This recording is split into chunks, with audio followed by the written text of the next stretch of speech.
بسم اللہ الرحمن الرحیم. خاتون حضرات، میں ہوں اختر عباس اور آپ سب کو میرا سلام پہنچے.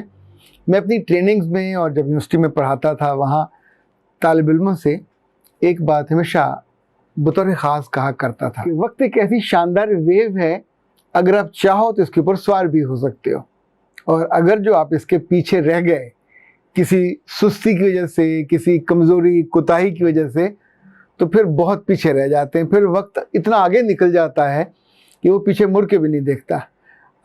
جن دنوں میں پنجاب یونیورسٹی میں پڑھ رہا تھا اور میں نے اپنی زندگی کی پہلی جاب کی، تو مجھے یاد ہے جو تنخواہ اس وقت 600 روپے میں نے پہلی تنخواہ کمائی، تو مال روڈ پہ کوڈک کی ایک دکان ہوتی تھی.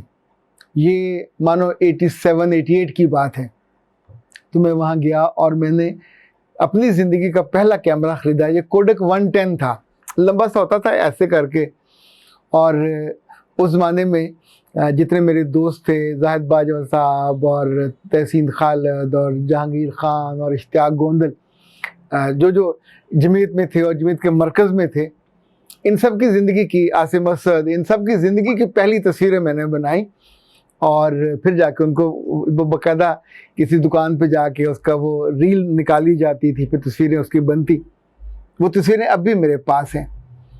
پھر تعلیم سے مکمل کرنے کے بعد میں فیروز میں جاب کی، تو وہ بھی ظاہر مال روڈ پہ تھی، بالکل ساتھ کی دکان کوڈک کی تھی. کوڈک کا شو روم بہت بڑا سارا تھا، خوبصورت شو روم تھا، کھلا ڈلا. وہاں ایک کشمیر سے تعلق رکھنے والے کیانی صاحب اس وقت ہمارے جاننے والے بن گئے اور بعد میں ہولے ہولے وہ مینیجر بھی بنے. یہ جو کوڈک کمپنی ہے، بنیادی طور پر انسانی تاریخ میں اس کا ذکر 1888 میں آتا ہے. جارج ایسٹ مین پہلا آدمی تھا جس نے کیمرہ بنایا، اور یہ وہ کیمرہ تھا جو سستا تھا، لوگوں کی دسترس میں آیا. تو اسی سال اس نے کوڈک بنائی، اور کوڈک بنا کے پھر جو کیمرے بنے تو دنیا بھر میں.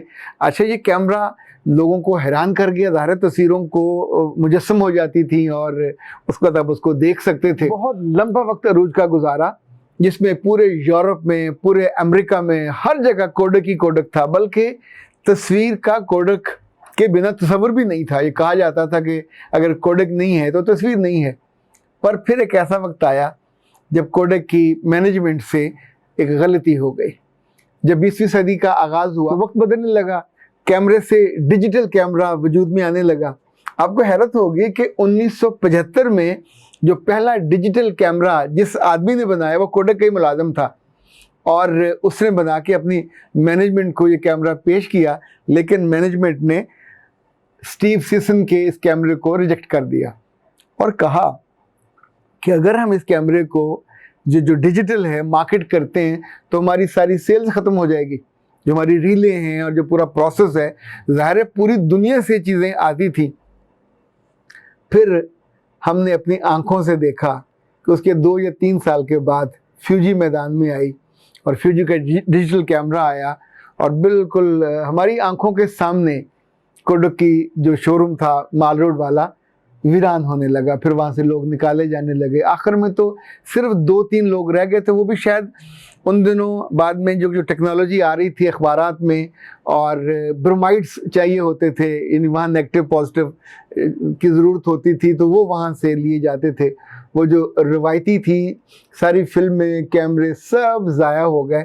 یعنی ایک غلط فیصلے یا ایک کمزور فیصلے کی وجہ سے آپ کی بصیرت آنے والے وقت کو نہیں دیکھ پائی. 1990 کے آس پاس فیوجی نے پوری دنیا میں ڈیجیٹل کیمروں کی بہار کر دی، اور صرف 12 سال کے بعد اس دنیا سے 2012 میں کوڈک کمپنی کا دیوالیہ ہو گیا.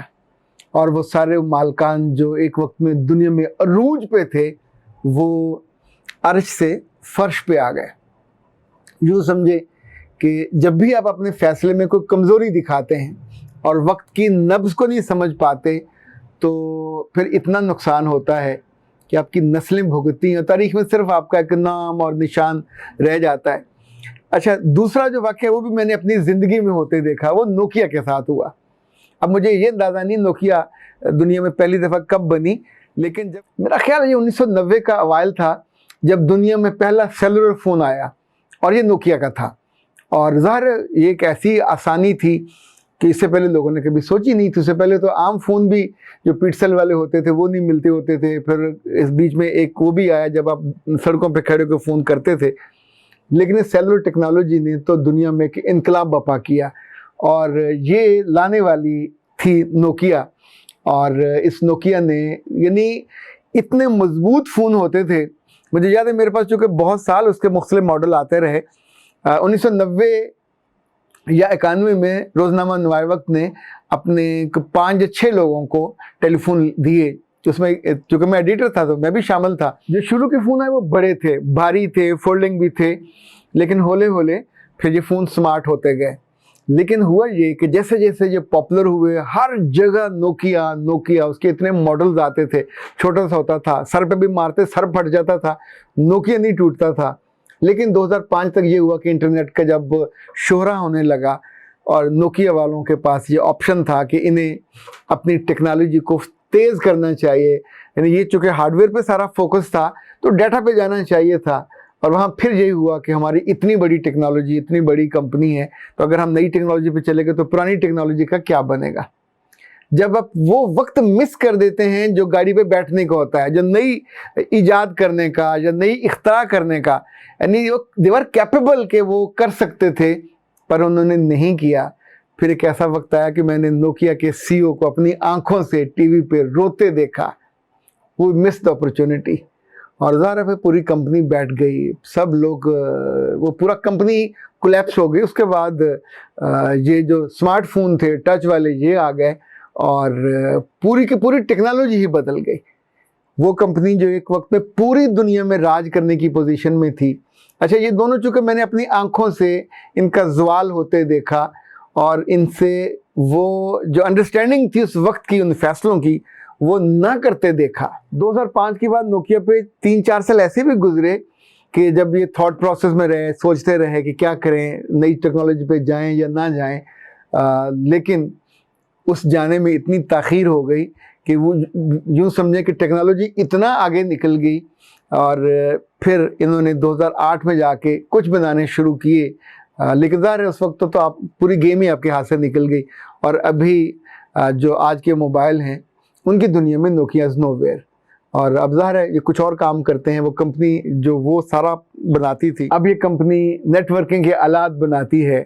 ٹیلی فونوں کی دنیا سے آلموسٹ فرق ہو گئی ہے. خاطر حضرات, یہ دنیا میں جو بڑے بڑے ادارے جب جو جائنٹ ہوتے ہیں یہ ڈوبتے ہیں تو ان کی تاریخ کو ضرور پڑھنا چاہیے, ان کو آبزرو کرنا چاہیے. مجھے یاد ہے میں نے ایک کتاب پڑھی تھی, اس کا نام تھا Who Says Elephants Cannot Dance. یہ بھی ایک بڑی کمپنی کے سی او کی تھی جو ڈوب رہی تھی اور اس نے اس کو بچایا تھا. لیکن ظاہر بعد میں پھر وہ ڈوب گئی. اس پہ ہم کبھی بات کریں گے. کبھی کبھی ایسی کمپنیاں چونکہ ہمارے وقت اتنی تیز اور رفتاری سے گزرتا ہے کہ ہمارے آس پاس بہت سے پروڈکٹ ہوتے ہیں کہ جو تھے پھر نہیں رہے. وقت یہی سمجھاتا ہے, اس سے نہ کوئی روک سکے جو آگے بڑھتا جائے. وقت کا کھیل ہے سارا, وقت یہی سمجھائے, اس سے نہ کوئی روک سکے جو آگے بڑھتا جائے. اپنے بیٹوں کو اور اپنی بیٹیوں کو, خود اپنے آپ کو بھی یہ بتانا اور سکھانا چاہیے کہ بروقت فیصلے زندگی میں آپ کے اور آپ کے خاندان کے اور ایون ملکوں کے اور ایون کمپنیوں کے زندگی کو بنا جاتے ہیں, بچا جاتے ہیں. اور جب آپ اپنی کسی ضد پہ یا کم عقلی یا کم فہمی کی وجہ سے اڑ جاتے ہیں کہ نہیں کوئی بات نہیں, کچھ نہیں ہوگا, دیکھا جائے گا, تو دیکھا جائے گا میں, پھر لوگ تماشا دیکھتے ہیں, آپ دیکھنے کے قابل نہیں رہتے. اختر عباس کو اجازت دیجیے. السلام.